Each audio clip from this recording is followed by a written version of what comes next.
আল্লাহর নবীর সবচেয়ে প্রিয়তমা অর্ধাঙ্গিনী হলেন আয়েশা, আর আল্লাহর নবীর সবচেয়ে প্রিয়তমা জি লাডলি বেটির নাম হচ্ছে কি হযরতে ফাতেমা রাদিয়াল্লাহু তাআলা আনহা। আহা, ফাতেমাকে বলছেন আল্লাহ তাআলা, আল্লাহ রসুল, এ ফাতেমা, যা কিছু চাওয়ার দুনিয়াতে চেয়ে নাও, যা কিছু চাওয়ার দুনিয়াতে চেয়ে নাও। তোমার বাবা যে নবী, ওই কিয়ামতের প্রাঙ্গণে তোমার তারাজুতে যদি কোনো রকমের পাল্লাতে কোনো রকমের নেকির যদি অভাব ঘটে যায়, খবরদার আমার কাছে আসবে না, আমি তোমাকে সহযোগিতা করতে পারবো না। মর্যাদার খাতিরে কোনো মণ্ডলের মেয়ে, কোনো প্রফেসরের মেয়ে, কোনো প্রিন্সিপালের মেয়ে, কোনো হেডমাস্টারের মেয়ে, কোনো সুপারের মেয়ে, সেই দিন যত মর্যাদা সম্পন্ন নেতার কোনো ছেলে মেয়ে সেই দিন যদি চায় কি যে আমাকে রক্ষা করবে, এটা সম্ভবপর? কিয়ামতের আখিরাতে কিন্তু কিছুই পাবে না।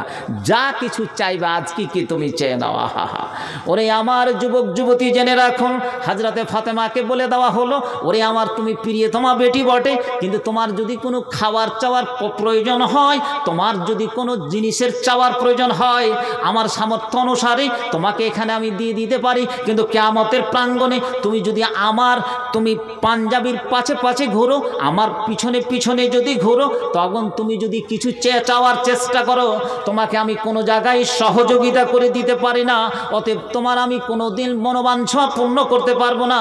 ওরে ফাতেমা, তোমার যদি কিছু চাওয়ার প্রয়োজন হয়ে থাকে, তাহলে তুমি আজকে আমার পকেট থেকে নিয়ে নাও, আমার পাঞ্জাবি থেকে নিয়ে নাও, আমি তোমার হাজারোবার চেষ্টা করব, কিয়ামতের প্রাঙ্গণে আমার দিকে তুমি আসবে না।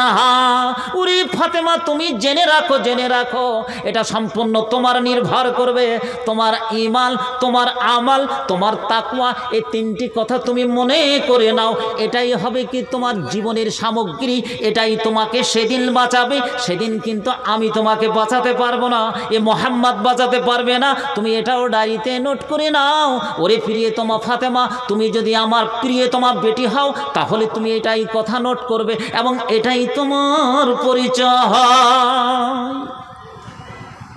এগিয়ে চলুন, বক্তৃতাটা এগিয়ে নিয়ে চলে যাচ্ছে। আদমের স্ত্রীর নাম কি? একটু করে আপনারাকে টিপছি। আদমের স্ত্রীর নাম আমি বলেছি, এটি সবটা আল্লাহর খেপা পেশা আছে, হাওয়া। হাওয়া দেখতে খুব সুন্দর ছিল না? প্রথম মেয়ে, আমাদের আদি মা, এর চাইতে সুন্দরী মেয়ে পৃথিবীতে আর আসেনি, বলুন আলহামদুলিল্লাহ। তারপর একটা সুন্দরী মেয়ে কিন্তু পৃথিবীতে এসেছে, সেটা কে বলে দিলে 10,000 টাকা কিন্তু দিব, কি প্রাইজ দিব। হযরতে ইব্রাহিমের স্ত্রী ছিলেন সারা, হাওয়ার পরে সবচেয়ে কি সুন্দরতম নারী ছিলেন, বুঝলেন? এই মেয়েটাকে নিয়ে হযরতে ইব্রাহিম দেখতে নবীর মতো, নবী হযরতে ইব্রাহিমেরই মতো। একটু মধ্যখানে কথা বলে দিই, যে সমস্ত কথাগুলো কোথাও পাবেন না, যারা স্টাডি করে, যে সমস্ত বক্তারা, যে সমস্ত আলেমেরা, আমার যোগ্যতম একজন বসে আছেন, তারাই বলতে পারবে। একটা কথা ডায়েরিতে নোট করে নেন এবং শতবার আমাদেরকে আলহামদুলিল্লাহ পাঠ করতে হবে। নূহের যে কাস্তিটা ছিল, সারা বিশ্বে যে বন্যা হয়েছিল, যেমন 2017-তে আমরা বন্যাতে ডুবেছি, 20-25 দিন থেকেছি, ঠিক না? প্রায় ওই বন্যাতে সারা বিশ্বে নূহের যুগে বন্যা হয়েছিল, এটা জানেন তো? তার নৌকাতে যারা চড়েছিল, তার নৌকাতে চড়ার মধ্যে খালি একটাই বেটা তার কথা মানেনি, তার নাম ছিল কি? কেনান। সবাই জানছে। 3টা বেটা কিন্তু চড়ে নিয়েছিল। 3টা বেটার নাম কি? সাম, হাম আর ইয়াফেস। এই 3টা বেটা চলল। এরা কিন্তু বাঁচলো ঈমান আর আমলের কারণের জন্য বেঁচে গেল। কিন্তু ওই যে বলেছিল কি যে, ওরে নূহ, তোর নৌকাতে কিন্তু কেনান চাপবে না, ওই যে জুদি পর্বত দেখতে পাচ্ছ, ওখানে করে গেলি কিন্তু আমি বেঁচে যাব, তোমার ওখানে নৌকা কিন্তু ডুবে যাবে। আল্লাহর কি কাম! এমন একটা ঢেউ আসলো, সে কেনান কোথায় চলে গেল। সেই ছেলের জন্য চেষ্টা করছে কি যে, ছেলে আয়, চলে আয়। সঙ্গে সঙ্গে আয়াত নাজেল হয়েছে, লাইসাল বে আহলিক, এটা তোমার আহলের মধ্যে নয়, যেহেতু তোমার উপরে ঈমান আনেনি। নারে তাকবীর! প্রিয় ভাইরা আমার, এখন আপনাকে বলতে চাইছি যেই কথাটি, যতগুলো পৃথিবীতে নবী এসেছে, যতগুলো পৃথিবীতে নবী এসেছে, সমস্ত নবী এসেছে এশিয়া মহাদেশে। তার জন্য একটা নারা হোক, নারায়ে তাকবীর। আমরা কোন মহাদেশে বাস করছি? এশিয়া মহাদেশে। না আফ্রিকার মাটিতে কোনো নবী এসেছে, না সাদা ধবধবে চামড়ার মাটিতে কোনো নবী এসেছে। সমস্ত নবী এসেছে এশিয়া মহাদেশে। তার প্রমাণ হচ্ছে হযরত ইব্রাহিম আলাইহিসসালাতু সালাম যে জান্নাতে আছেন, নবী যে মেরাজে গেছিলেন, আর মেরাজে গিয়ে তিনি দেখতে পেলেন যে আমার চেহারা কার সঙ্গে মিলিয়ে আছে? ইব্রাহিমের সঙ্গে।